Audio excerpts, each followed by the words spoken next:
चाहे सरकारी नौकरी हो, प्राइवेट नौकरी हो, सर्विस के लिए अप्लाई कर रहे हैं, उन बेटा बेटियों से निवेदन है, दुर्वा शिव जी को समर्पित कर कर केवल दूब जानते हो ना, दुर्वा सब जानते हैं। दुबा जो माला पिनाई थी उसमें बहुत सारी लगी थी, पढ़ी है यहां, बताना जरा।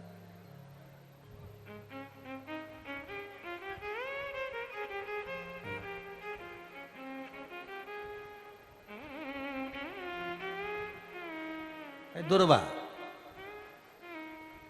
जो बेटा बेटी सर्विस के लिए अप्लाई कर रहे हैं, तुम मेहनत करो, पढ़ाई करो, खूब पढ़ो, खूब तैयारी करो, अच्छे से तैयारी करो। जितनी मेहनत तुमने पूर्व में करी उससे दुगनी मेहनत तुम करो उस नौकरी को पाने के लिए। और साथ में जब एग्जाम के लिए जाओ, कहीं इंटरव्यू देने के लिए जाओ, दुर्वा शिव जी को, इस दुर्वा का जो डंडी का मुख है ये अशोक सुंदरी वाली जगह, फिर समझ लीजिए जैसे ये शिवलिंग, ये गोल जलाधारी, यहां से पानी नीचे गिरता है, बीच में अशोक सुंदरी का स्थान होता है। तो ये जो दुर्वा हम चढ़ाएंगे तो इसका डंडी का मुख शिवलिंग की पर चढ़ाएंगे तो ये शिवलिंग पर डंडी की जो भाग है वो अशोक सुंदरी की ओर हो गया और ये भाग इस ओर हो गया। शिव जी को समर्पित कर कर पहले दुर्वा चढ़ाएंगे, उसके बाद में देवादिदेव महादेव को एक लोटा जल जो तुम घर से लेकर गए हो वो समर्पित करो। 3 महीना लगातार अपनी पढ़ाई की मेहनत करो, अपने इंटरव्यू की मेहनत करो और खूब अच्छा पढ़कर साथ में एक लोटा जल और दुर्वा, शिव जी को भले 10 दुर्वा की जगह केवल 1 दुर्वा चढ़ाओ, चढ़ाकर जल चढ़ाना, 3 महीने तक लगातार बाबा से प्रार्थना करना। विश्वास कहता है अगला पत्र तुम्हारा व्यासपीठ पर होगा, नौकरी लगेगी, निश्चित है। आप करो मेहनत, कर्म करने में पीछे मत हटना, पढ़ने में पीछे मत हटना, विद्या अध्ययन करने में पीछे मत हटना, अच्छी एजुकेशन पाने में पीछे मत हटना। पहले मेहनत अपनी करो। पूर्व में जो इंटरव्यू दिए हैं उसमें जितनी कमी रह गई, अगली कमी को पूर्ण करने के लिए अच्छी मेहनत करो, खूब पढ़ो, खूब अच्छे से विद्या अध्ययन करो और फिर बाबा पर समर्पित होकर जाओ, बाबा पर विश्वास कर कर जाओ, भरोसा पूरा कर कर जाना। इंटरव्यू देते समय अपना विल पावर मजबूत होना चाहिए कि मेरे साथ मेरा काल अधिपति महाकाल है, अब निकल कर मानूंगी। हम दुकान खोलते हैं, कपड़े की दुकान खोल रहे हैं, किराने की दुकान खोल रहे हैं, लोहे की दुकान खोल रहे हैं, भंगार की दुकान खोल रहा है, किराना की दुकान खोल रहा है, पान की दुकान खोल रहा है। हम दुकान खोलते हैं पर दुकान खोलने से पहले तुम्हारे 2 मन हो जाते हैं, चलेगी कि नहीं चलेगी, खोल तो लूंगी, चलेगी कि नहीं चलेगी। जिस दिन तुम दुकान खोलो 1 महीने पहले, 2 महीने पहले, 3 महीने पहले बाबा को दुर्वा चढ़ाकर 1 लोटा जल चढ़ाकर नियम बनाकर जाना, 3 महीने बाद मैं दुकान खोल रही हूं, 2 महीने बाद मैं दुकान खोल रही हूं और मेरा विश्वास कहता है दुकान चलेगी। जिस दिन तुमने विचार कर लिया कि दुकान चलेगी कि नहीं चलेगी तो वो नहीं चलेगी। जिस दिन तुमने विचार कर लिया कि दुकान खोल रही हूं, मेहनत करूंगी, दिल से करूंगी, भले मेरे पास ज्यादा माल नहीं है, जितना माल खरीद के लाऊंगी उतना बेच कर बताऊंगी क्योंकि मेरे साथ काल अधिपति महाकाल है, तो वो चलेगी। विश्वास दृढ़ करो, भरोसा पक्का करो। जिस दिन तुम्हारा विश्वास दृढ़ हो गया उस दिन तुम विजय हो गए, उस दिन तुम आनंदता में हो गए।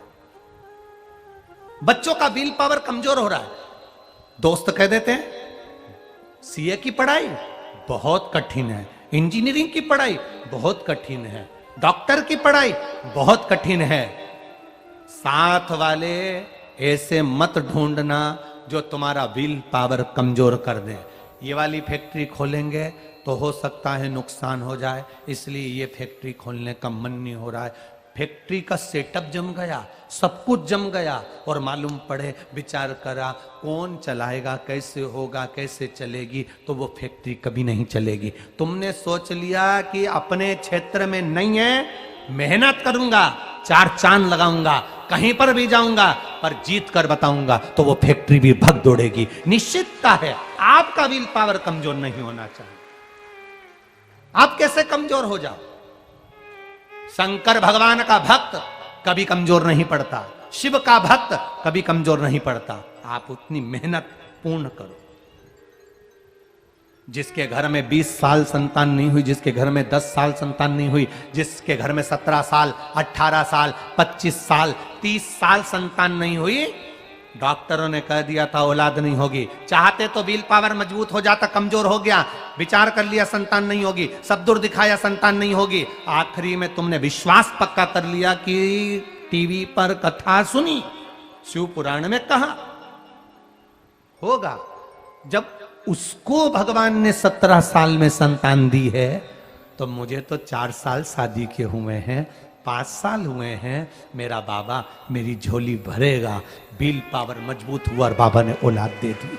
तुम विश्वास पक्का करो, दड़ी बनाओ, अपने विश्वास को दड़ी बनाओ। जिस दिन तुम्हारा विश्वास दड़ी हो गया, उस दिन तुम्हें कहीं डोलना नहीं पड़ेगा। शंकर तुम्हारे साथ में कदम से कदम मिलाकर चलेगा। दुकान डालो, चाहे फैक्ट्री डालो, चाहे व्यापार करो, चाहे पढ़ाई करो, दिल से करो, खूब दमदारी से उतरो। उसके बाद में फिर शिव जी पर एक बेल पत्र या एक, जम के बोलो, क्या ये दुर्वा, एक दुर्वा, एक दुर्वा। सबसे पहली दुर्वा, सबसे पहली दुर्वा गणेश जी को, और सबसे पहली दुर्वा शंकर जी को किसने समर्पित करी थी? कौन का विल पावर कमजोर हो गया था? कौन का विल पावर कमजोर हो गया था? कौन अपने आप को कमजोर समझने लगा था? कौन था जिसके पास सब कुछ था और उसके बाद भी उसका मन उदास हो गया था? वो था कुबेर, धनपति कुबेर, जिसके पास में सत्ता की कमी नहीं थी, बेबहू की कमी नहीं थी, धन की कमी नहीं थी, संपदा की कमी नहीं थी। वो कुबेर जो एक जगह बैठ जाए तो लोगों का कुबेर का भंडार भर दे। वो कुबेर का जब खजाना कम हुआ, भंडारा कम हुआ, अंत में उसकी आंख से जब आंसू बहा, तब कुबेर एक दुर्वा लेकर महादेव के पास पहुंचा और महादेव ने एक दुर्वा देकर रिद्धि सिद्धि के हाथ गणेश जी के पास पहुंचाया। कुबेर से कहा, तू अपनी मेहनत कर, तूने दुर्वा दी है, ये दुर्वा तुझे वापिस कुबेर अधिपति बनाकर छोड़ेगी। और छोड़ा। एक दुर्वा में वो बल होता है जो उसके विल पावर को मजबूत कर देती, संपदा को मजबूत कर देती, उसकी सत्ता को मजबूत कर देती, उसके बेबहू को मजबूत कर देती। दुर्वा।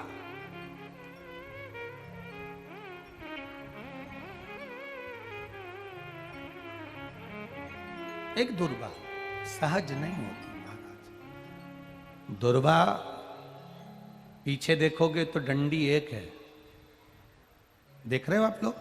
आप लोगों को ना भी दिखे तो अपने घर पर जाकर देखना।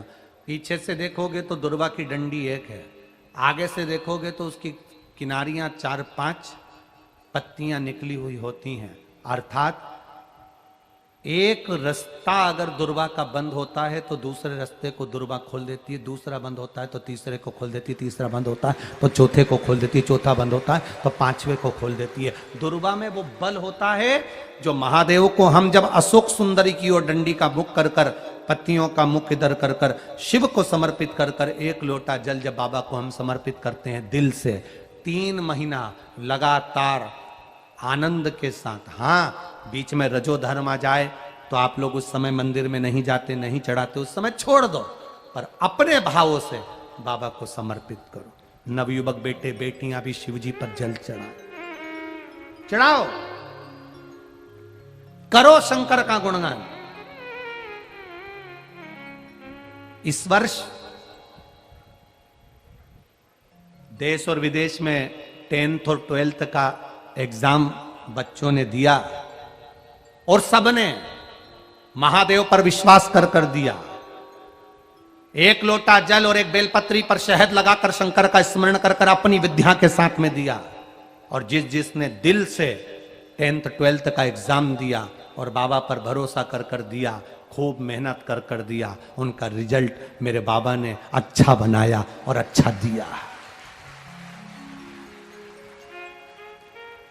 वो बेटा बेटी बड़े खुश हुए, प्रसन्न हुए, आनंद में हुए,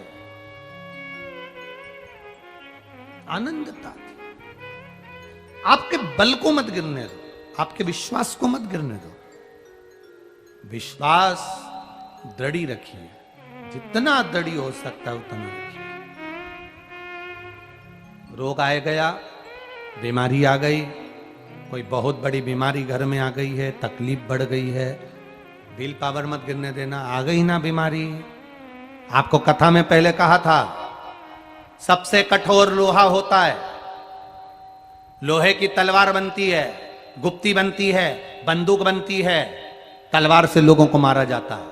सबसे कठोर लोहा, लोहे से ज्यादा कठोर होती है अग्नि, जो लोहे को गला देती है। कठोर कौन है लोहे से ज्यादा? बोलो बोलो, अग्नि। अग्नि से कठोर होता है पानी। एक लोटा पानी डाला, अग्नि बुझ गई। लोहे से कठोर अग्नि, अग्नि से कठोर पानी। पानी से कठोर होता है मनुष्य, जो लोटा भरकर निगल जाता है। जरा विचार करिएगा, यह मनुष्य अग्नि से, पानी से, लोहे से भी ज्यादा कठोर होता है, जो पानी को पचा जाता है। मनुष्य से ज्यादा कठोर होती है बीमारी, जो अच्छे अच्छे पहलवान सूरमाओं को भी बीमारी निगल जाती है। अच्छे अच्छे सूरमाओं को, अच्छे अच्छे पहलवानों को, माइकल जैक्सन जैसे हीरो को, बड़े बड़े हीरो हीरोइन को, जिन्होंने खूब फिल्में बनाई, बीमारी। स्वयं स्वर कोकिला लता मंगेशकर जैसे को भी बीमारी। लोहे से कठोर अग्नि, अग्नि से कठोर पानी, पानी से कठोर मनुष्य, मनुष्य से कठोर होती है बीमारी, जो अच्छे अच्छे पहलवान को निगल जाती है। और बीमारी से भी ज्यादा कठोर होता है मेरा काल अधिपति महाकाल राजा, जो बीमारी को ही निगल जाता है, बीमारी को निकल जाता है। एक बेलपत्र जो शिव जी पे चढ़ी हुई है, उसको लाकर हम जब खाते हैं, ये बेलपत्र बेलपत्र नहीं रहती, ये औषधि बन जाती है। इस व्यासपीठ ने लाखों करोड़ों लोगों को देखा है। लाखों की भीड़ में लोग कथा सुनने आते हैं। बेलपत्री के महत्व को जिसने जान लिया, वो जान लिया, जान लिया।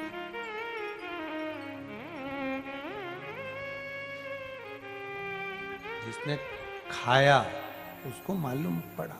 हाँ, किसी किसी के मुंह में खाने से छाले पड़ जाते हैं, या छार छार मुंह हो जाता है, नहीं खा पाते, तो शिवजी पे चढ़ी हुई बेलपत्र को लाकर सुखाकर चूरा बनाकर उसकी गोली बनाकर रख लो, पानी से निगल लो। है तो महादेव का प्रसाद, है तो औषधि, वो भी तो सुख देगी, उसको खाओ। शुगर जिसकी ज्यादा ऊपर नीचे हो रही हो, 11 दिन नहीं 3 दिन बेलपत्र बाबा की उठाकर खाकर शुगर की जांच तू अपने घर में ही कर ले, शुगर तुझे लेवल में मिलेगी। ये शिव तत्व है। बेलपत्र में औषधि तत्व जुड़ा हुआ है। शिव पर चढ़ी हुई, शंकर भगवान के शिवलिंग पर चढ़ी हुई, भगवान देवादिदेव महादेव पर समर्पित जो सामग्री भगवान को चढ़ी हुई है, वो अमृत के तुल्य है। चपटी भभूत में है खजाना कुबेर का। शमशान जाओगे मुर्दे को जलाने के लिए, शमशान जाओगे अर्थी लेकर, मुर्दे को जलाकर आओगे तो घर में आकर नहाओगे। बोलो नहाओगे कि नहीं नहाओगे? घर में आकर नहाओगे, क्योंकि मुर्दे की राख तुम्हारे शरीर पर लग गई, अर्थी चोट गई, नहाना पड़ेगा। राख लगी है, अंतिम संस्कार कर कर आए हो, आंच उड़ी होगी, अग्नि उड़ी होगी, राख उड़ी होगी, शरीर पर लगी होगी, तो घर पर आकर नहाना पड़ता है। पर शंकर भगवान पर वही राख जब चढ़ जाती है तो वो करोड़ों की हो जाती है, वो राख की कीमत बढ़ जाती है। शिव है, शिव। बखान क्या करूं मैं की ढेर का चपटी भभूत में खजाना कुबेर का, हे गंगाधार मुक्ति द्वार ओमकार तू, बोले ओमकार तू, आयो शरण तिहारी शंभो तार तार तू। वो सहज नहीं है शिव, उसकी भक्ति सहज नहीं है। उसका विश्वास हमें दृढ़ता प्रदान करता है, उसका विश्वास हमें भक्ति प्रदान करता है। उस पर चढ़ाया एक लोटा जल जब हम धीरे धीरे चढ़ाते हैं, अपने मन की बात बाबा को कह देते हैं। बाल्टी में से भरा और ढोल दिया, बाल्टी में से भरा और ढोल दिया, ये भगवान को जल चढ़ाना नहीं हुआ।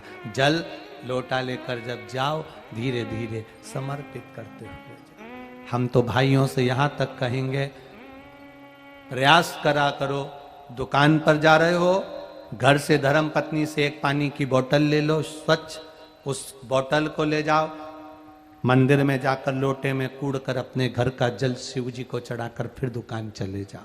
जरूरी नहीं कि तुम, और भगवान अगर आपको बुद्धि दे तो दुकान जाते समय पानी की बोतल रख लो, एक छोटा सा लोटा अपने झोले में रख लो।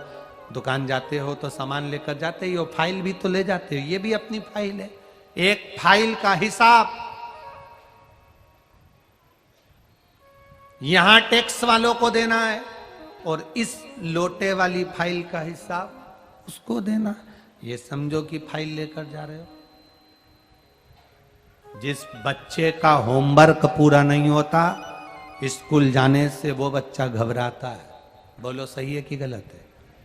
जिस बच्चे का होमवर्क पूरा नहीं होता, वो बच्चा स्कूल जाने से घबराता है। जिसकी फाइल पूरी नहीं होती, वो इनकम टैक्स वालों को देखकर घबराता है। और जिसके कर्म अच्छे नहीं होते, वो यमराज को देखकर घबराता है।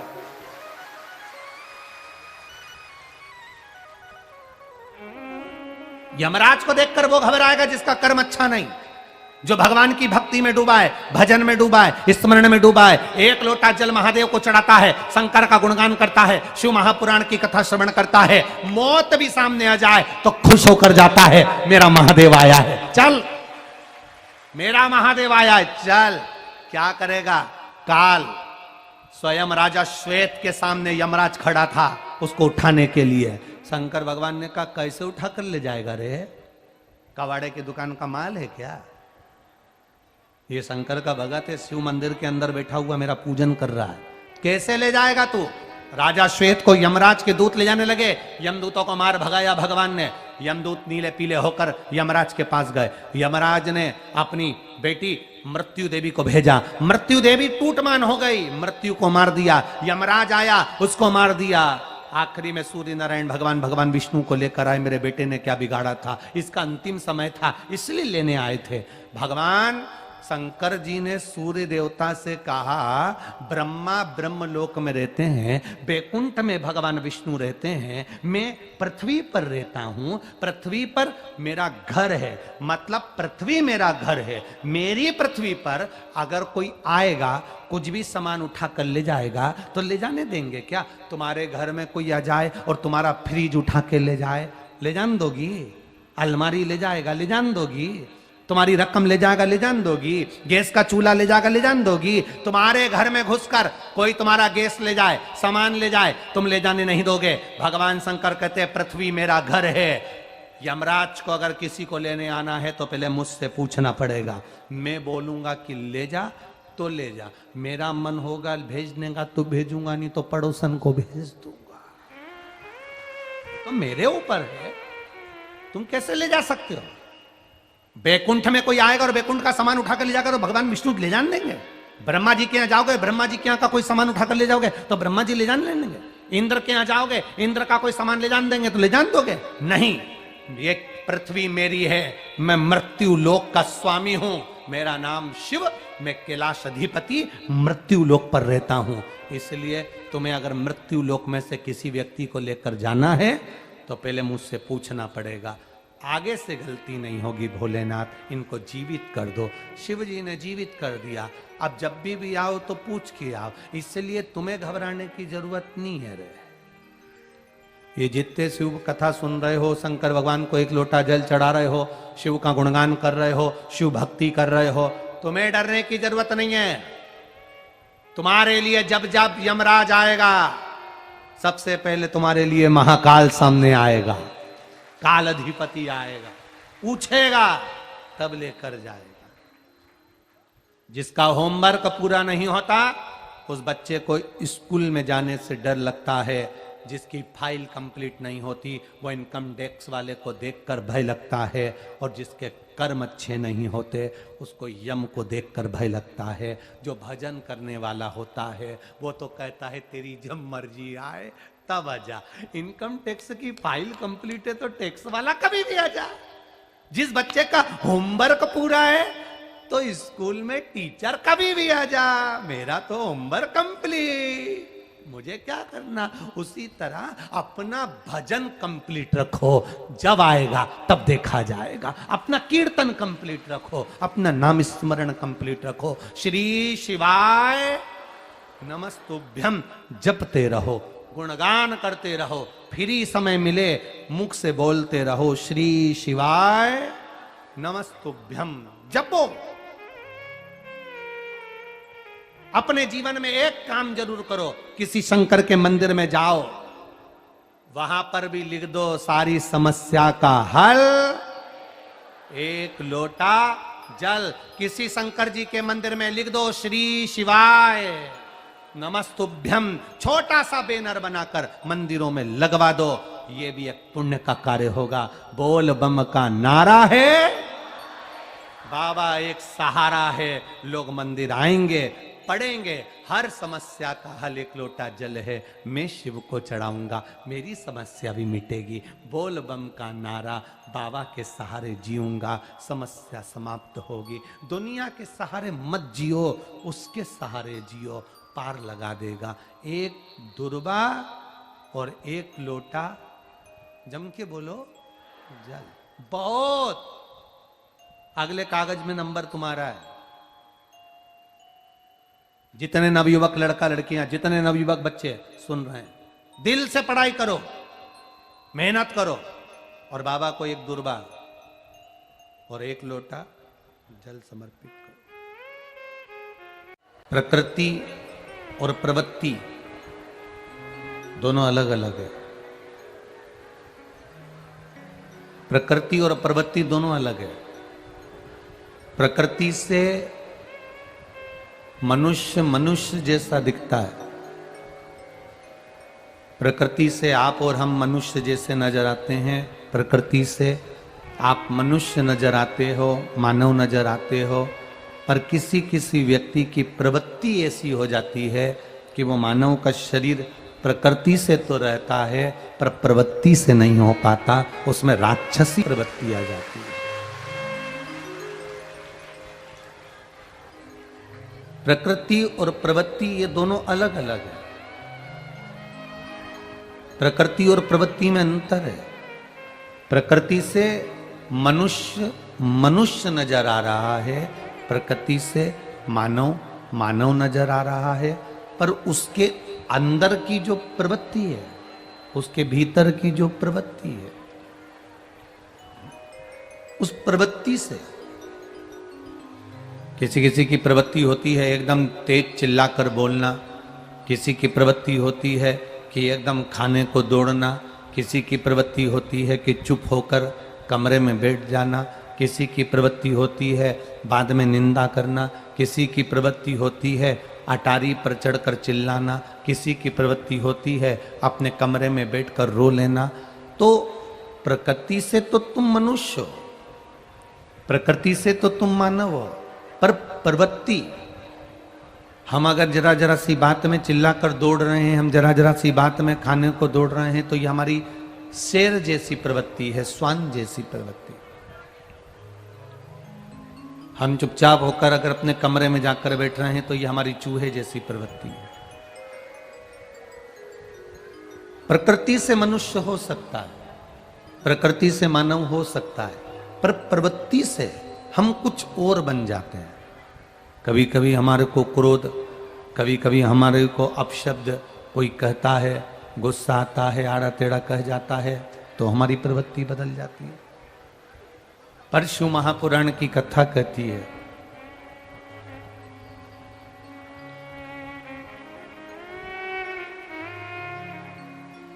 दो जगह ब्रेक बहुत जरूरी है। कितनी जगह? जम के बोलो जरा। दो जगह ब्रेक बहुत जरूरी है। एक गाड़ी में ब्रेक जरूरी है और एक वाणी में ब्रेक जरूरी है।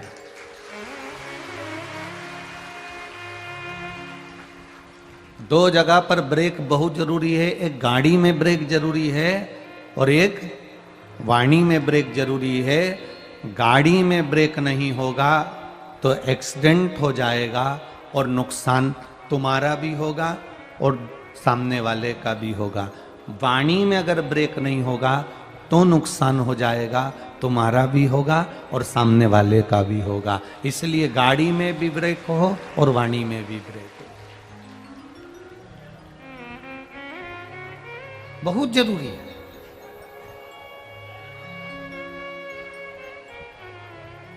अगर ब्रेक नहीं तो वो गाड़ी का मतलब क्या है? गाड़ी में सारे फंक्शन हो,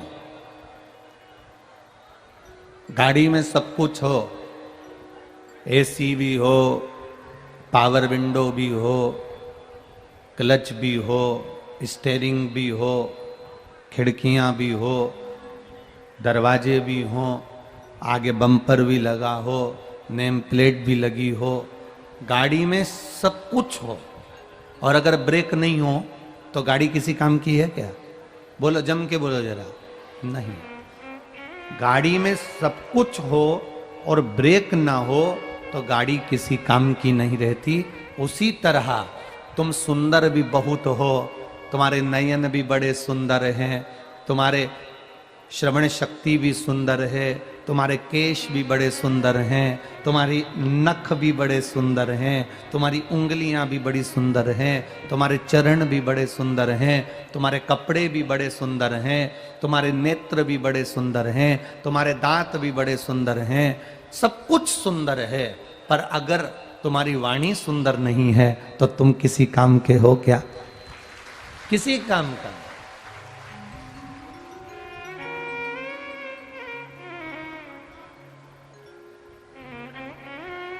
सफर कब अच्छा है? जब हम सफर अच्छा हो।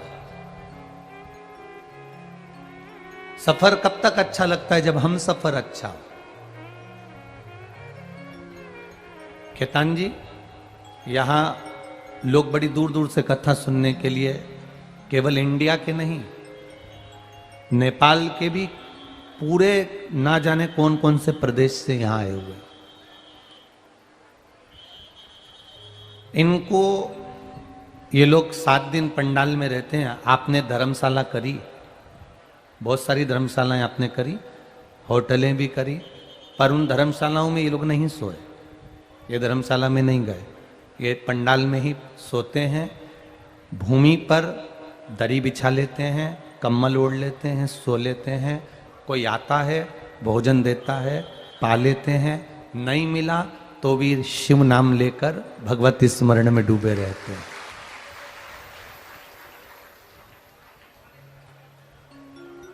ये दूर दूर से आए हुए एक दूसरे को पहचानते नहीं है, पर 7 दिन जब आसपास में रहते हैं ना, तो इन लोगों में इतनी पहचान बन जाती है, इतनी पहचान बन जाती है कि प्रेम के रिश्ते इतने बड़े हो जाते हैं कि पेट के रिश्ते भूल जाते हैं। कि इतना खेतान जी, इनके मिलन का, इनके प्रेम का इतना वात्सल्य। कल किसी ने सीहोर मैसेज करा होगा यहाँ से बीरगंज से कि गुरुजी चले जाएंगे, अब हम कल से क्या करेंगे। तो हमारा निवेदन है, कुछ मत करना, 1 लोटा जल महादेव को चढ़ाने का प्रयास करना। 1 लोटा जल देवादिदेव महादेव को चढ़ाने का प्रयास करिए, भगवान शंकर का गुणगान करने का प्रयास करिए, शिव तत्व को जानने का प्रयास करिए। ठीक है, भक्ति करो, जितना बन सके भगवत नाम जपो, जितना बन सके भगवत स्मरण करो।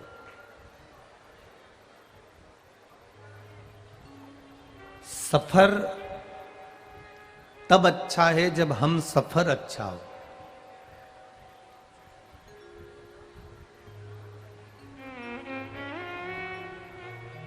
जितने लोग बैकुंठ जाने की तलाश में बैठे रहते हैं, जितने लोगों के मन में आता है कि हमें बैकुंठ जाना है, बैकुंठ जाना है, बैकुंठ जाना है, शास्त्र कहता है जब किसी भक्त के प्राण छूटते हैं तो उसको लेने के लिए भगवान विष्णु के पार्षद मृत्यु लोक में आते हैं। सुनिए ना कथा, किसी भक्त के, संत के, साधु के, सन्यासी के, तपस्वी के, साधक के, उपासक के, भजन करने वाले के, भगवान की भक्ति करने वाले के प्राण छूटते हैं तो भगवान विष्णु रथ भेजते हैं, पार्षद भेजते हैं, उनके दूत भेजते हैं और वो उनको बैकुंठ लेकर जाते हैं।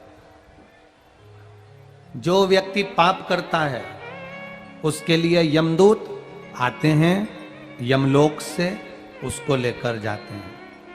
केवल एक देव अधिदेव महादेव का भक्त ऐसा होता है, शिव महापुराण सुनने वाला ऐसा होता है, शंकर भगवान को जल चढ़ाने वाला ऐसा होता है, शंकर भगवान का गुणगान करने वाला ऐसा होता है, श्री शिवाय नमस्तुभ्यम बोलने वाला ऐसा होता है, नमः शिवाय, ओम नमः शिवाय, महामृत्युंजय का गुणगान करने वाला, शंकर को मानने वाला जो शंकर का भक्त होता है, केवल वही एक ऐसा होता है जिसके लिए महादेव किसी गण को लेने नहीं भेजते, स्वयं नंदी लेकर आते हैं और बिठा कर लेकर जाते हैं। जिसको लेने के लिए स्वयं महादेव आते हैं। सारे देवी देवता अपने अपने पार्षदों को भेज देंगे, गणों को भेज देंगे, देवताओं को भेज देंगे, पर महादेव किसी को नहीं भेजते। महादेव अपने गणों को, अपने भक्त को लेने के लिए इसलिए नहीं भेजते क्योंकि भगवान शंकर के जितने गण हैं, किसी के 12 आंखें हैं, किसी के 12 हाथ हैं, किसी का मुख नहीं है, किसी का शरीर नहीं है, किसी के दांत बड़े हैं, कोई भयंकर काला है, कोई भयंकर रूप वाला है। मालूम पड़े शंकर जी का कोई भगत प्राण छोड़ रहा हो, उसको मरने में 10 मिनट की देरी हो और शंकर भगवान का कोई गण आकर खड़ा हो जाए तो वो 5 मिनट पहले ही मर जाएगा। इसलिए शिवजी अपने भक्त को लेने के लिए गण नहीं भेजते। महादेव अपने भक्त को लेने के लिए, शंकर की कथा सुनने वाला, शंकर पर 1 लोटा जल चढ़ाने वाला, शिव भक्ति करने वाले के लिए मेरा महादेव गण नहीं भेजता। मेरा महादेव खुद नंदी लेकर आता है और अपने भक्त को लेकर जाता है। वो स्वयं आता है, कोई दूसरा नहीं आया, वो स्वयं।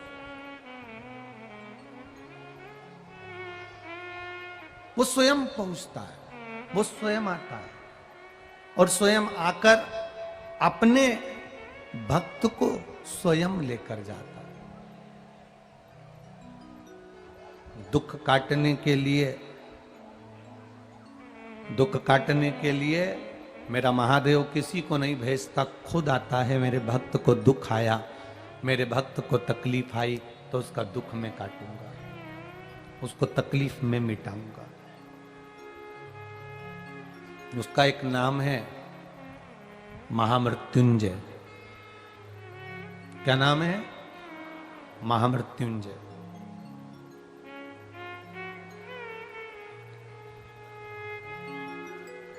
उसका एक नाम महामृत्युंजय है, जो मृत्यु पर विजय प्राप्त कर ले, जो मृत्यु को जीत ले। मौत सामने खड़ी हो, इधर यम के दूत खड़े हैं और इधर मेरा महादेव स्वयं खड़ा है। यम के दूतों की सामर्थ्यता नहीं कि महादेव के सामने अंदर प्रवेश कर जाए।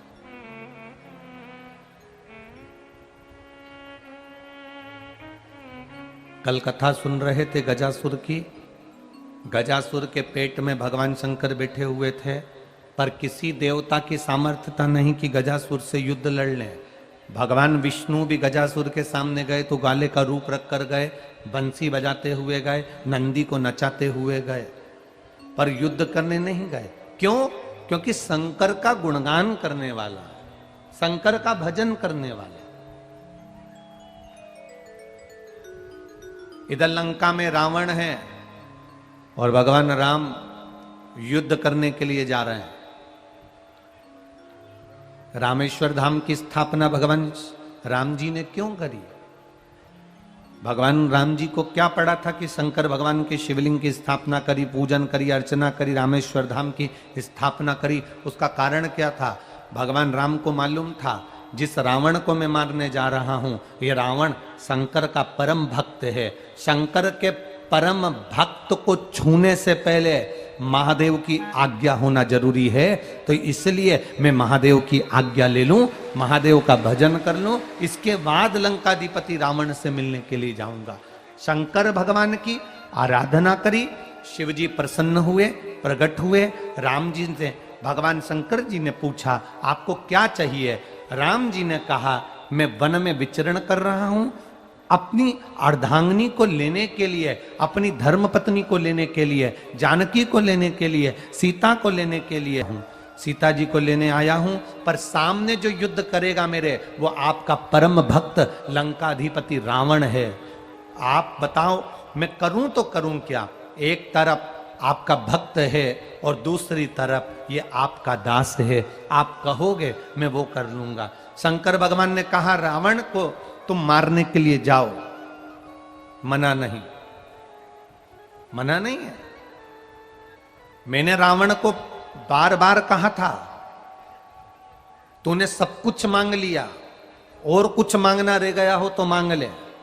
रावण कहता है जब मेरे पास सोने की लंका है, रावण कहता है जब मेरे इतने 10-10 शीश हैं, मेरे पास में बहुत बड़ी सेना है, बहुत सारे असुर मेरे साथ में है, तो मुझे और कुछ भी नहीं चाहिए।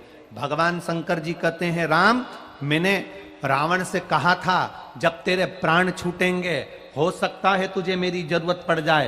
रावण कहता है जब मेरे प्राण छूटे आपकी मुझे जरूरत नहीं पड़ेगी, आपकी मर्जी पड़े तो मुझे देखते रहना, पर मुझे बचाने भी मत आना, क्योंकि मेरे प्राण नहीं छूट सकते, क्योंकि मैंने सारे देवताओं को बंदी बनाकर रखा है, सारे ग्रहों को बंदी बनाकर रखा है, सबको अपना साथ कर रखा है, सबको अपना साथ कर रखा। आप सारे दुनिया के ग्रहों को बंदी बना लो। लोग कहते हैं मैंने रविवार, सोमवार, मंगल, बुध, गुरु, शुक्र, शनि, राहु, केतु, शनि सबको अपने हाथों में काबू कर कर रखा है, सबको अपना बना कर रखा है, मेरा बाल बांका नहीं हो सकता। पर शिव महापुराण की कथा कहती है कर्म के गति के आगे कोई ग्रह काम नहीं करता, आखिरी में व्यक्ति को भोगना पड़ता ही है। कर्म गति बड़ी विचित्र है।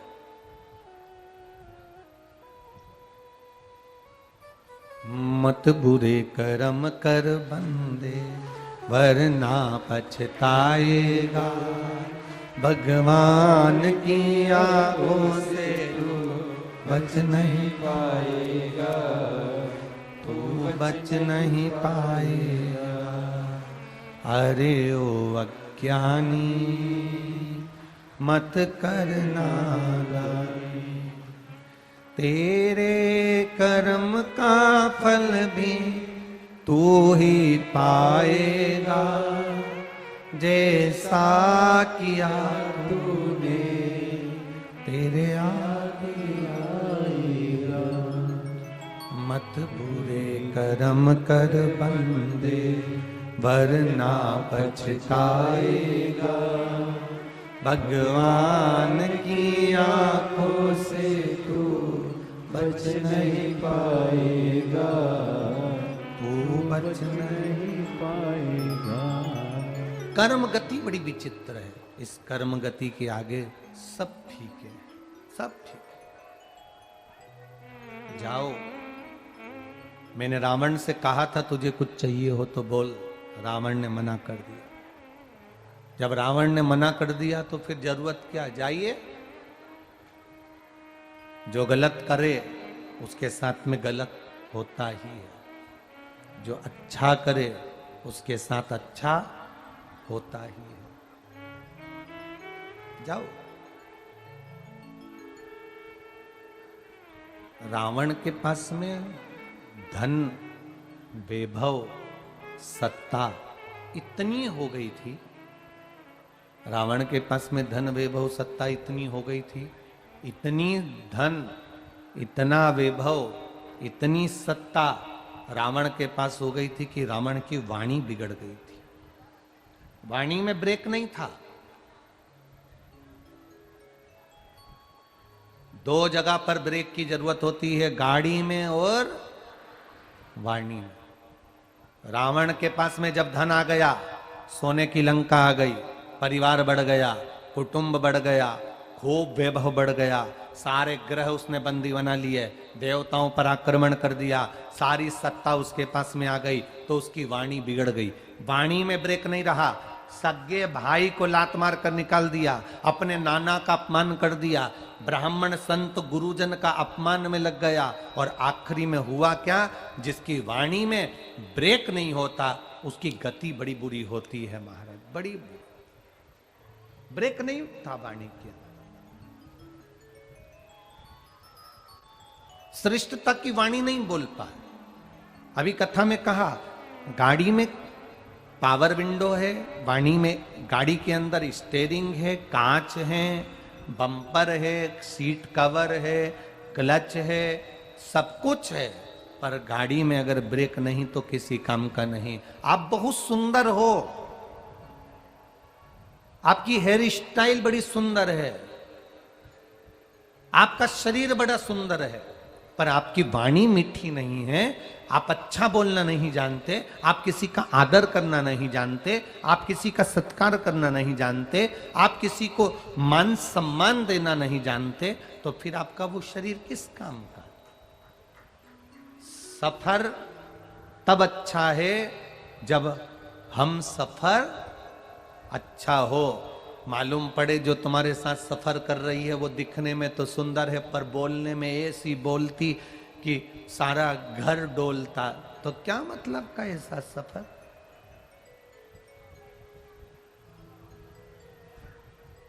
एक पत्नी चिल्लाकर अपने पति को बोल दी, तुम में अकल नहीं है, तुम तो जानवर हो। पति कभी लड़ने के मूड में नहीं होता, कभी नहीं लड़ना चाहता। पत्नी ने फिर चिल्लाकर कहा, तुम जानवर हो। पति कहता है, तू बिल्कुल सही कह रही है, तू मेरी जान और मैं तेरा वर। गलत नहीं, उसमें गलत है क्या?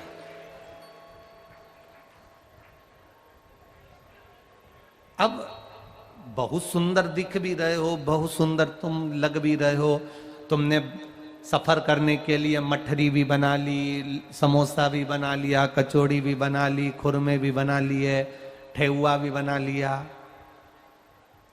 थोड़ा सा लिट्टी चोखा भी धर लिया, तुमने सब कुछ रखा, बैग के अंदर तुमने सारा सामान रख लिया। अब ईमानदारी से बोलो, सफर करने जा रहे हो, सारा सामान तुमने बैग में रखा, तुम्हारे साथ में चलने वाली भी बड़ी सुंदर है, तुम्हारे साथ चलने वाला भी बड़ा सुंदर है, तुम्हारे बच्चे भी बड़े सुंदर हैं, पर ईमानदारी से बोलो, वो लिट्टी चोखा, वो ठेहुआ, वो तुम जो लेकर जा रहे हो सामान, तुम्हारी मठरी, गुजिया, पपड़ी, खुरमा कब काम आएगा? जब पत्नी प्रेम से बोले, भूख लग रही है, चलो अपन लोग बैठकर भोजन कर ले, और मालूम पड़े भोजन करने का समय आया और तुम्हारे साथ जो जा रहे हैं सफर करने वाले वो तुमसे झगड़ा कर लें, तो तुम लिट्टी चोखा खाओगे?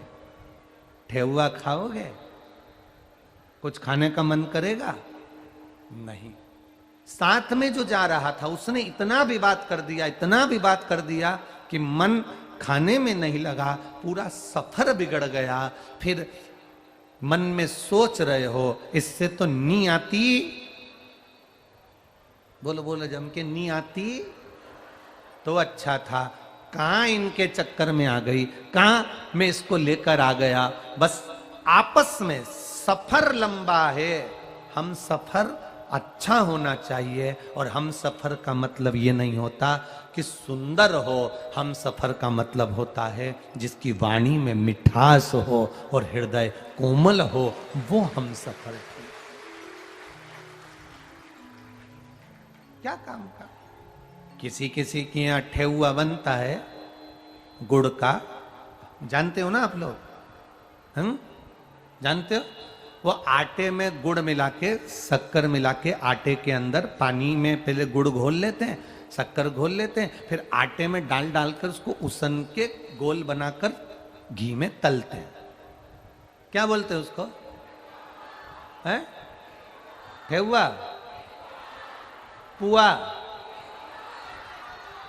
तुम तो समझ गए ना, बस बहुत है।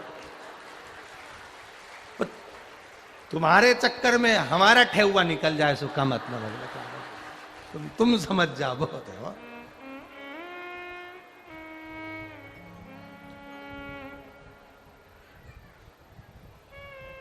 अब तुम बोलो कुछ, हम सुने कुछ। होता है ऐसा, कई बार हो जाता है। एक बहरा व्यक्ति, जैसे अभी हम हो गए थे,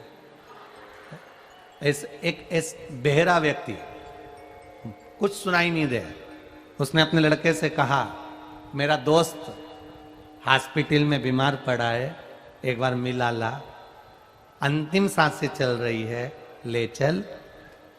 लड़का बोला, तुम्हें सुनाई तो देता ही नहीं है। तो कहने लगे, क्या हुआ, देख लूंगा, जो बोलेगा मैं उसके होठ से पहचान जाऊंगा, उत्तर दे दूंगा।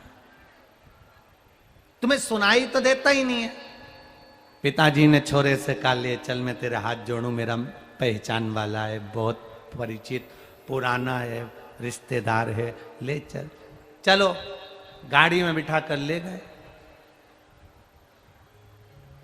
अब बुजुर्ग व्यक्ति, इसको मालूम है कि प्रश्न कैसे करना चाहिए और उसका उत्तर वो क्या देगा, तो उसके उत्तर में अपने को क्या बोलना चाहिए, भले नहीं सुनाई दे अपन तो बोल देंगे। अब ये बहरा व्यक्ति गया, वहां जाकर इसने पूछा, कैसे हो? अब जो बहरा होता है ना, उसको लगता सभी बहरे हैं। अब जो पलंग पर पड़ा था हॉस्पिटल में, ये चिल्ला कर बोला, कैसे हो? तो इसने कहा, शरीर में बड़ा कष्ट है, मर रहे हैं। तो इसने कहा, भगवान की बड़ी कृपा है,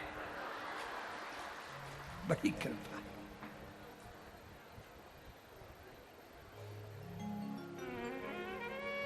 अब इसने पूछ लिया, कौन से डॉक्टर का इलाज चल रहा है? अब इसको गुस्सा आने लगी, जिसका यमराज का चल रहा है। तो इतने में बहरा व्यक्ति बोला, बहुत अच्छा डॉक्टर है, तुरंत निर्णय कर देता, तुरंत। अब इसको कांटे से खून नहीं, ये बता।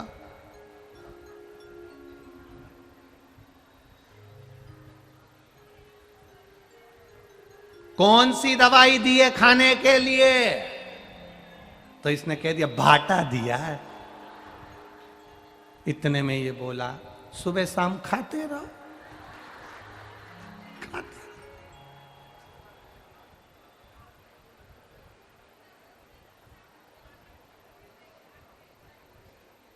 अब इसने बोला, घर कब आओगे? तो इसने कहा, घर के आएंगे तो शमशान ही जाएंगे। तो इसने कहा, भगवान तुम्हारे मन की अभिलाषा पूरी करे, तुम्हें जल्दी। अब बहरा तो बहरा, अब जैसे तुम्हारे ठेहुए के चक्कर में कथा है, क्या करो उस ठेहुए का? जब सफर कर रहे हो और हम सफर ठीक ना हो, तो ठेहुआ किसी काम का नहीं होता, लिट्टी चोखा किसी काम का नहीं होता। तुम्हारा वो खैतान जी का बेटे ने बताया था ना, मौसा जी नहीं, हाँ हाँ, मो वो किसी काम का नहीं होता। तो क्या करे उसका?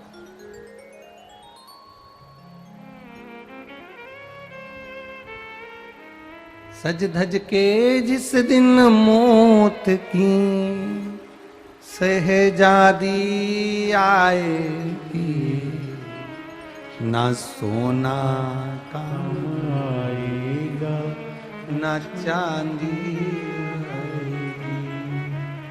ना सोना काम आने वाला है ना चांदी काम आने वाली है। लाकर में पड़ी की पड़ी रहेगी, पहन भी नहीं पाओगे। पड़ा जिस 2000 के नोट की कितनी कीमत थी, आज हर व्यक्ति जेब में लेके घूम रहा है। अब 100, 200, 500 तो उसकी जेब में मिल ही नहीं रहा है। कितने का मिल रहा है? जिस दिन तुम अपनी जिंदगी की कीमत समझ गए ना कि ये जीवन कितना कीमती है और इसको सही समय पर उपयोग कर लो।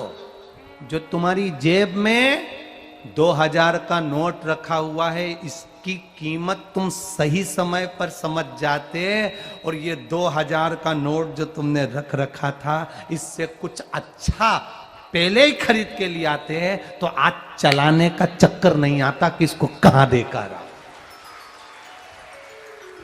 समय पर कीमत समझो। उस 2000 की कीमत समय पर समझते तो आज जेब में लेकर नहीं घूमते। इस शरीर की कीमत हम बचपन में, जवानी में, अधेड़ी में नहीं समझ पाते। नए नए लड़के मोटरसाइकिल उठाई, गाड़ी भुड़ भुड़ करके भगाई, इतनी तेज भगाई, इस शरीर की कीमत नहीं समझ पाए। जरा सा तुम एक 12th की पढ़ाई कर रहे हो, 10th की पढ़ाई कर रहे हो, किसी एग्जाम को दे रहे हो, अगर जरा सा एग्जाम में रह गए तो तुम मरने का प्लान बनाने लगे, तुरंत तो तुमने सुसाइड करने का प्लान बना लिया। जरा विचार करना, कॉपी में केवल नंबर कमाए हैं तो तुम मरने का विचार बना रहे हो। जरा विचार करना कि तुम्हारे माता पिता के हृदय के तुम 1 नंबर के बेटे हो, उसने नंबर में कमी नहीं लाई। फिर पढ़ो, फिर अध्ययन करो, फिर पढ़ाई करो, फिर बैठो परीक्षा में, पास हो गए। एक बार के रिजल्ट से अपने जीवन को खराब मत करो। मोटरसाइकिल ली, इस शरीर की कीमत को समझना। मोटरसाइकिल लेकर भागे, बाइक लेकर भागे, ऐसी तेज बाइक चलाई, ऐसी तेज चलाई, शरीर की कीमत नहीं जान सके। आखिरी में एक्सीडेंट हो गया, वेंटिलेटर पर पड़े रहे, शरीर ऐसा हो गया कि उठ नहीं पा रहे हो, चल नहीं पा रहे हो। इसकी कीमत समझो, इस शरीर की कीमत समझो।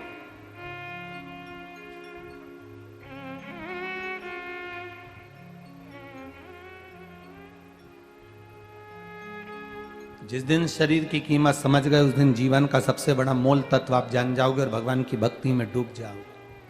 भगवान के भजन में क्यों नहीं डूबे? क्योंकि शरीर की कीमत नहीं जान रहे। आपने सोच लिया मनुष्य का शरीर मिला, खाने पीने को मिला है, क्या किसको रोइए, चादर तान के सोइए। अलमस्त शरीर मिला है, खाओ पियो सो।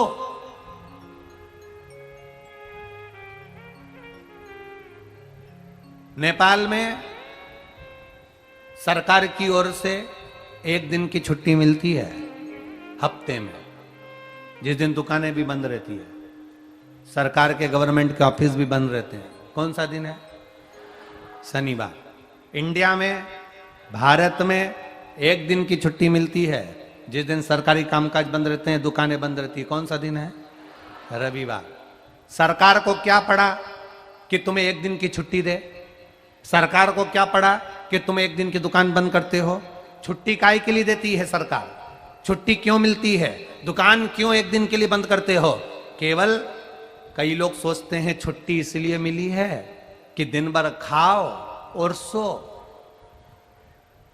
छुट्टी छुट्टा सांड बनने के लिए नहीं मिली है। छुट्टी गाड़ी लेकर दौड़ाने के लिए नहीं मिली है।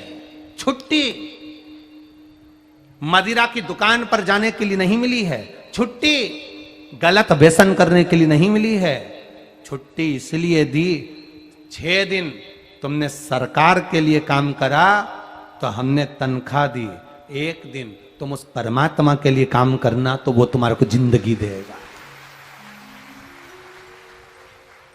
उसका भजन करना तो वो जीवन देगा, उसका भजन करना तो वो संभाल लेगा, उसका भजन करना तो वो आपको संवार देगा। एक दिन अगर उसकी भक्ति में लग जाओगे तो जीवन सार्थक हो जाएगा। कोई कहता है गुरुजी हमारी सोसाइटी में, हमारे बड़े शहरों में, बड़ी जगहों में शंकर जी का मंदिर नहीं होता। हम उनसे कहते हैं पीपल का पेड़ तो होता है, बेलपत्री का पेड़ तो होता है, बड़ का पेड़ तो होता है, तुम्हारे बगीचे में कोई पेड़ तो होगा। तो आप शंकर जी को मानकर उसी पेड़ के नीचे एक लोटा जल चढ़ाना प्रारंभ कर दो, शिव जी उसको स्वीकार कर लेगा। आप चढ़ाओ तो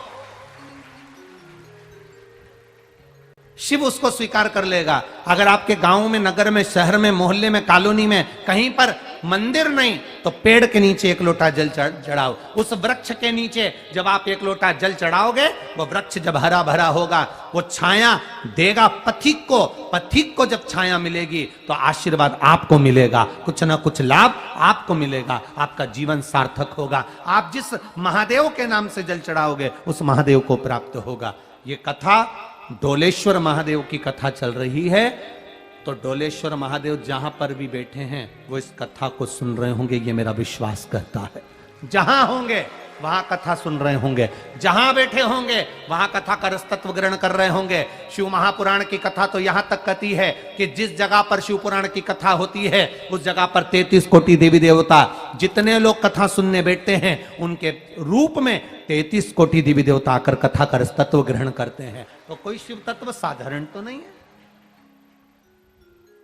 हम क्यों वंचित हों शिव तत्व से?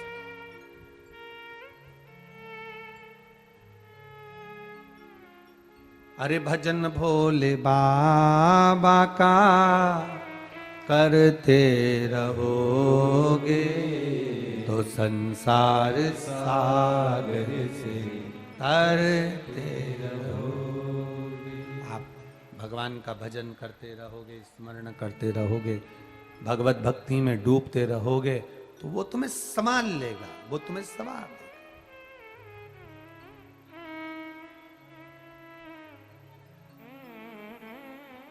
गाड़ी में ब्रेक नहीं तो गाड़ी बेकार। जिस मंदिर में भगवान नहीं वो मंदिर, जिस भोजन में नमक नहीं, अरे बोलो जम के, भोजन बेकार। और अस्पताल में, हॉस्पिटल में सब कुछ है, वेंटिलेटर, आईसीयू का रूम, कंप्यूटर, सिस्टर, दवाई, इंजेक्शन, एसी, हॉस्पिटल में सब कुछ है।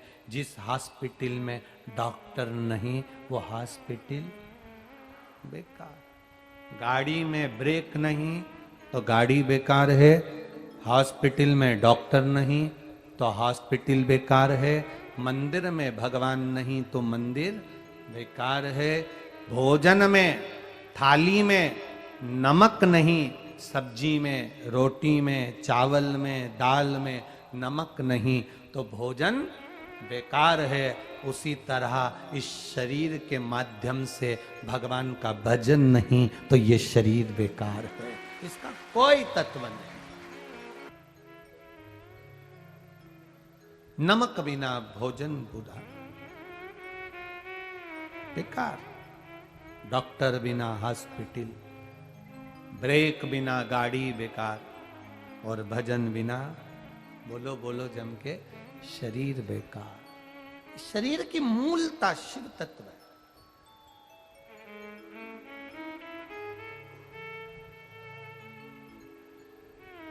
पत्नी, पति, बच्चे, घर, खाने को भोजन, पीने को पानी, ये तो तुम जितने जन्म लोगे सब जन्म में मिलेगा।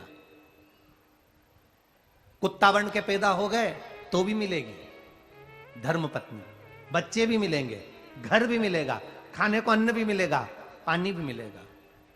मेंढक बनकर जन्म लिए तो भी मिलेगी।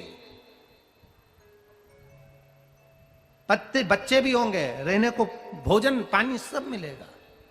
हिरण बन के जन्म लिए तो भी मिलेगा, माथे का जुआ बनकर जन्मे तो भी, जू बनकर जन्मे तो भी मिलेगा, पत्नी भी होगी, बच्चे भी होंगे, घर भी मिलेगा, खाने को भी मिलेगा, पीने को भी मिलेगा।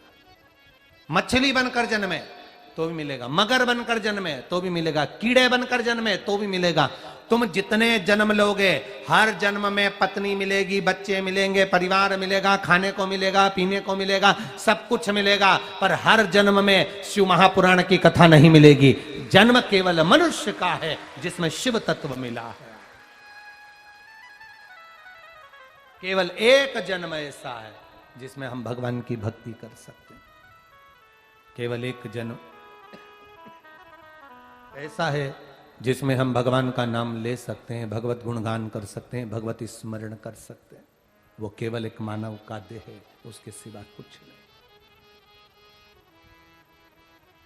आप भक्ति कितनी कर रहे हैं, हम आपसे ये भी नहीं कहते कि आप अपना घर छोड़ो, बिल्कुल मत छोड़ो।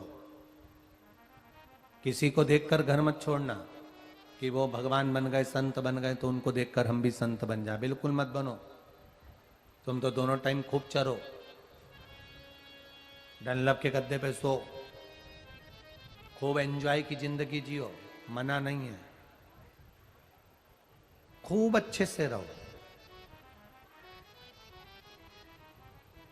माताएं कहती हैं, गुरुजी, हमने हमारे गुरुजी से पूछा था, वो कहते हैं कि माला पकड़ कर बैठो, थोड़ा सा भजन करा करो। आप क्या कहते हो? दिक्कत तो यही है ना कि आपके गुरुजी कह रहे हैं कि माला पकड़ कर बैठो, और सियोर वाला महाराज बस एक ही बात कहता है, माला पकड़ने की जरूरत नहीं है, पृथ्वी पर आए हो कर्म करने के लिए आए हो। घर में रह रहे हो तो पति है, सास ससुर हैं, माता पिता हैं, घर में बच्चे हैं, पहले इनकी सेवा कर लो, समय मिल जाए तब माला पकड़ लो। जब समय मिले तब पकड़ो। और कोई तुमसे कह रहा है कि दिन भर माला पकड़ कर बैठो, तो हम तो नहीं कह सकते। हाँ, ये इसीलिए तो सबसे बड़ा विरोधाभास सभी लोगों को सियोर वाला महाराज बुरा किस बात पे लगता है, क्योंकि थोड़ा विपरीतता में बोल जाता। अब लोग कह रहे हैं तुमसे कि माला पकड़ो, और सियोर वाला महाराज कह रहा है पहले घर का काम करो उसके बाद माला पकड़ो। दिक्कत तो यहां पड़ी है ना। सब लोग कह रहे हैं तुम पूजन में लग जाओ, भजन में लग जाओ, सेवा में लग जाओ, संकीर्तन में लग जाओ, और सियोर वाला महाराज कहता है कि कहीं मत जाओ, घर में रहो, भगवान का भजन करो, जितना समय मिले उतना करो। पहले अपने सास ससुर को संभालो, अपने माता पिता को संभालो, घर के बच्चों को संभालो, पति देवता को संभालो, फिर सब तरह से जब फ्री हो जाओ तब मोबाइल खोलो या टीवी खोलो, फिर आधा घंटा, 1 घंटा, 2 घंटा, 3 घंटा, जितनी तुम्हारे को कथा मिल जाए उसको सुन लो, और मन लग जाए तो ये सब सोकर उठें, उससे पहले लोटा भरकर शंकर जी के मंदिर जाकर चढ़ाया, अपना काम फ्री। बस अब हम तुमसे कह दें कि तुम माला पकड़ कर बैठ जाओ, हम तुमसे कह दें कि तुम मंदिर में जाकर बैठ जाओ, हम तुमसे कह दें कि तुम तीर्थ में जाकर बैठ जाओ, और घर में बुजुर्ग पड़े हुए हैं, घर में बूढ़े पड़े हुए हैं, घर में सास ससुर पड़े, घर में माता पिता पड़े, घर में पति है, बच्चे हैं, इनका कौन करेगा? अपन कर्म करो और कर्म के साथ में भजन करो। हम तुमसे कभी नहीं कहेंगे कि तुम, कई माताओं की आदत रहती है पूजन करने बैठ जाती हैं, सुबह बच्चे लोग चिल्लाते रहते हैं, मम्मी टिफिन कहाँ रखा है, मम्मी टिफिन कहाँ रखा है, पति आवाज लगाता रहता है कि देखो वो सामान कहाँ रखा है, और तुम पूजन पे बैठी माला पकड़ कर, और तुम इशारा,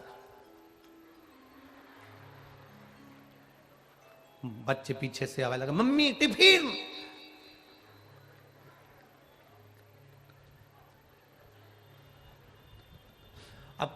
माला की स्पीड बढ़ेगी कि नहीं बढ़ेगी? बोलो, जम के बोलो जरा।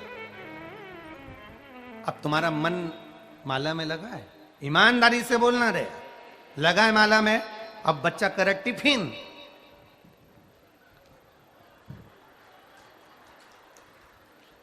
मन लगा कि तू चाची से कह दे, आंटी से कह दे, वो दे देगी, और तुम्हारे मन में आंटी चल रही कि देवरानी से कह दे वो टिफिन दे देगी, और तुम माला लेकर बैठे हो तो चित्त नहीं लगेगा। पहले पूरे काम से निवृत्त तो हो जाओ, पूरे काम से, या फिर कोई उठा ही नहीं उससे पहले तुम मंदिर हो जाओ। काम चालू हो उससे पहले तुम शिव को एक लोटा जल चढ़ा जाओ, या फिर फ्री हो जाओ, तब शिव के गुणगान गाओ। राम नाम, कृष्ण नाम, शिव नाम।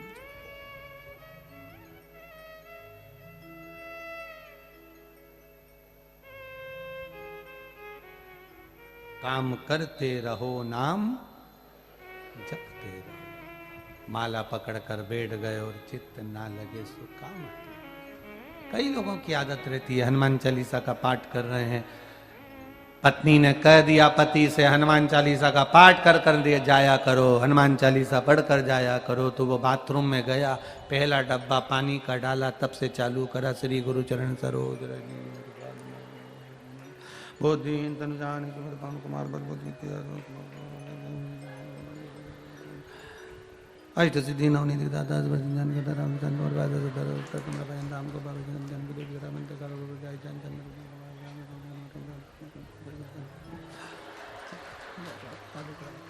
अंत में घर से निकला जब पवन तनय संकट हरण मंगल मूर्ति रूप राम लगन सीधा सहित। हनुमान जी भी सोच रहे रेन दे, तू रेन दे, आज तो कर ली तूने हनुमान चालीसा, आगे से मत करना, तेरे हाथ जोड़। डब्बा भर के पानी डालता, सबसे चालू करता, आधा भूल जाता, फिर वापस वहीं से चालू कर देता। कंगा करते करते पत्नी ने आवाज लगा दी तो चाय पीने बैठ गया, फिर भूल गया, फिर चालू कर देता। तेरी हनुमान चालीसा के चक्कर में मैं एक पांव पे तेरे घर में खड़ा रहता, तू जब जूता पहन के बाहर निकलता तब मैं फ्री होता, तब कोई दूसरा भजन करता तब मैं वहां जाता। ऐसी हनुमान चालीसा नहीं चाहिए। जाते राम बोलो, आते राम बोलो, खाते राम बोलो, पीते राम बोलो, सुबह शाम बोलो, जय जय सीता राम बोलो। तुम चलते फिरते भी भजन करो तो वो परमात्मा फल दे देगा, पर दिखावा कर कर मत करना दीजिए, उसका कोई तत्व नहीं, उसका कोई मोल नहीं। क्या करेंगे उसका? उसकी कोई मूलता हो तो आनंद।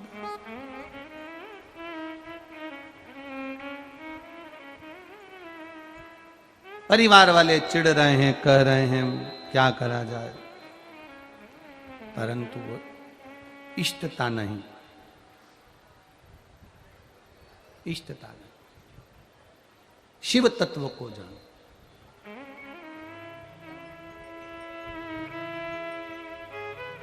तारकासुर के 3 बेटे जब मर गए थे, तारकाक्ष, विदुमाली, कमलाक्ष की, भगवान शंकर ने पशुपति रूप धारण कर लिया था, शीश कटकर डोलेश्वर पर पहुंच गया था। पशुपति व्रत की मूलता शिव महापुराण में बता दी गई थी। पशुपति व्रत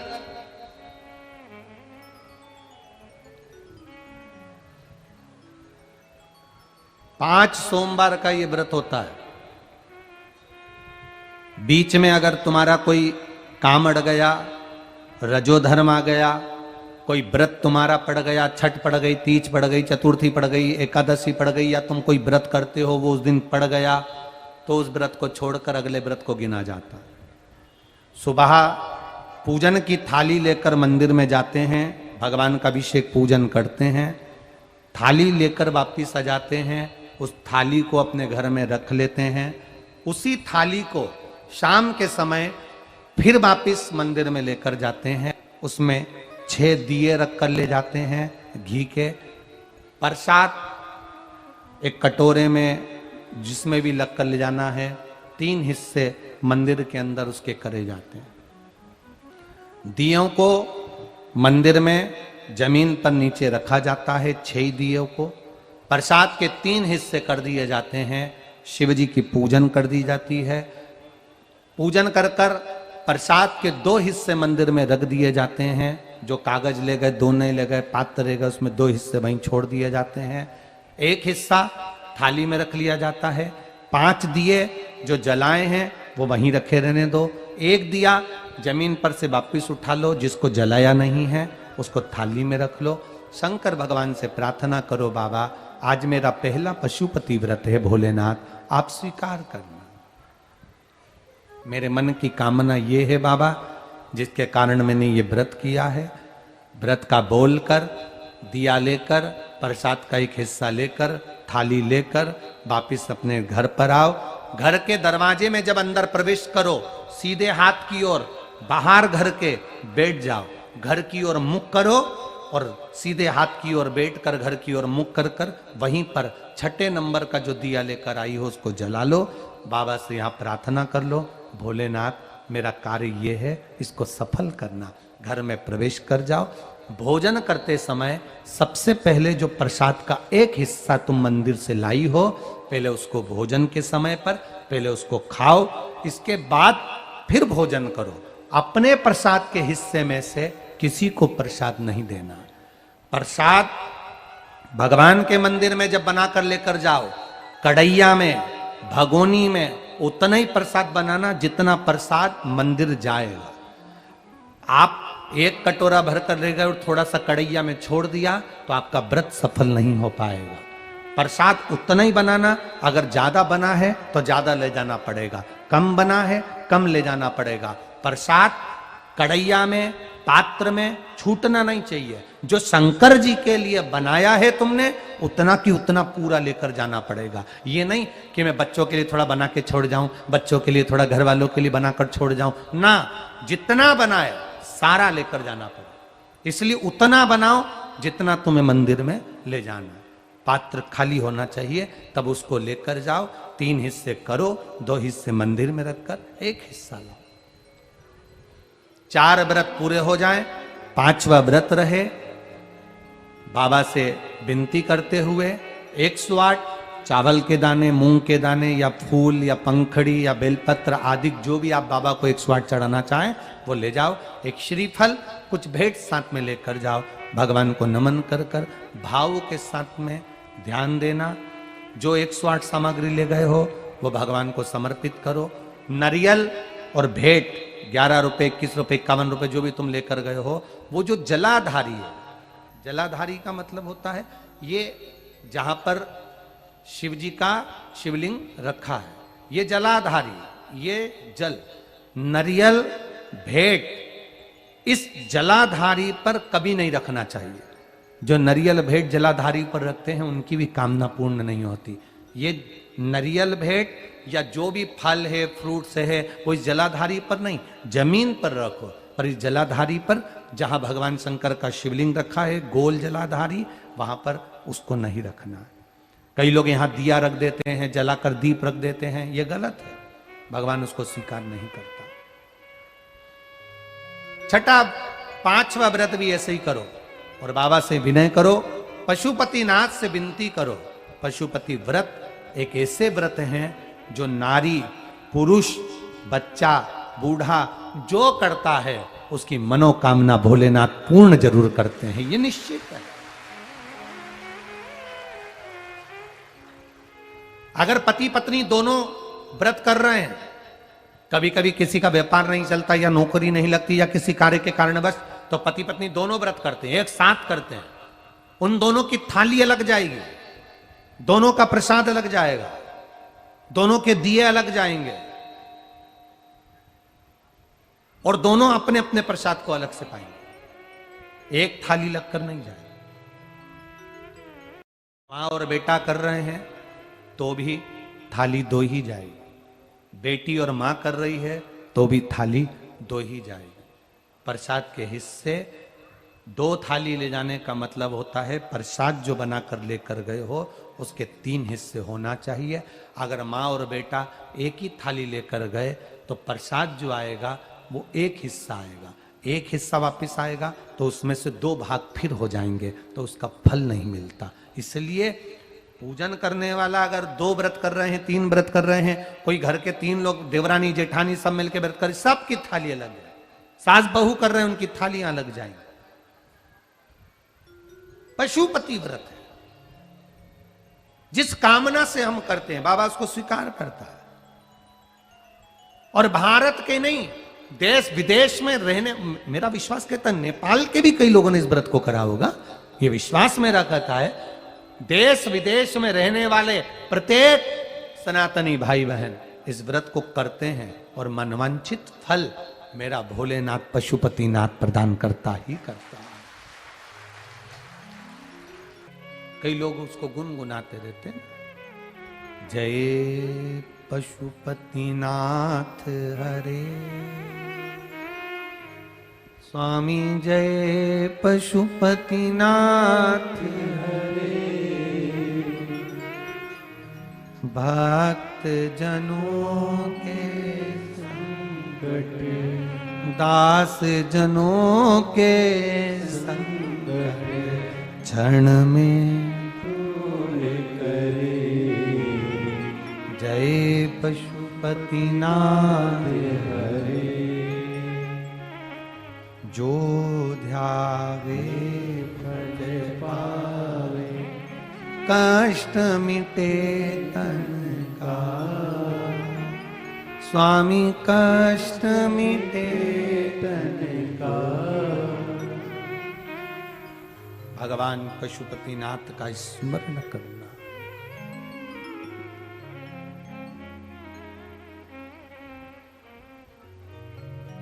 घर में प्रवेश, सुख वैभव दिल से करो, व्रत में दिखावा नहीं होना चाहिए। जिस मंदिर में पहला व्रत करोगे उसी मंदिर में पांचों व्रत करना है। मायके चले गए हो, सोमवार का दिन पड़ गया, तुम्हारा व्रत था, उस व्रत को मानना नहीं जाएगा। मायके गए हो तो मायके में आराम से खाओ पियो मौज करो, अपनी जिंदगी आनंद में जियो। वापिस जब आओ फिर वापिस व्रत करो, पर गिनती 5 ही रहेगी, 5 से ज्यादा। हाँ, कभी कभी फाइल अगर ज्यादा मोटी होती है तो इसको दबाने में समय लगता है।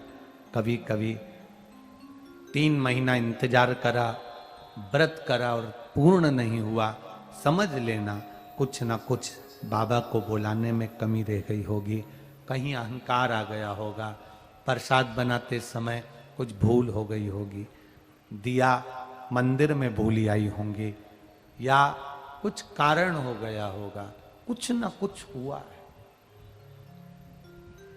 घर से चली थी, माचिस लेकर नहीं गई, दूसरे की पड़ी हुई माचिस से मैंने दिया जला दिया होगा, हो सकता है गलती हो गई होगी, कुछ ना कुछ भूल हमसे हो गई।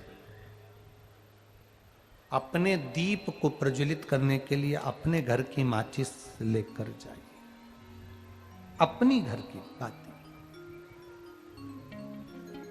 हम मंदिर पहुंच जाते हैं तब याद आता है माचिस तो लाए नहीं। मंदिर में कोई भक्त रखकर चला गया था, उसी की उठाकर जला दिया। अपना लेकर जाए।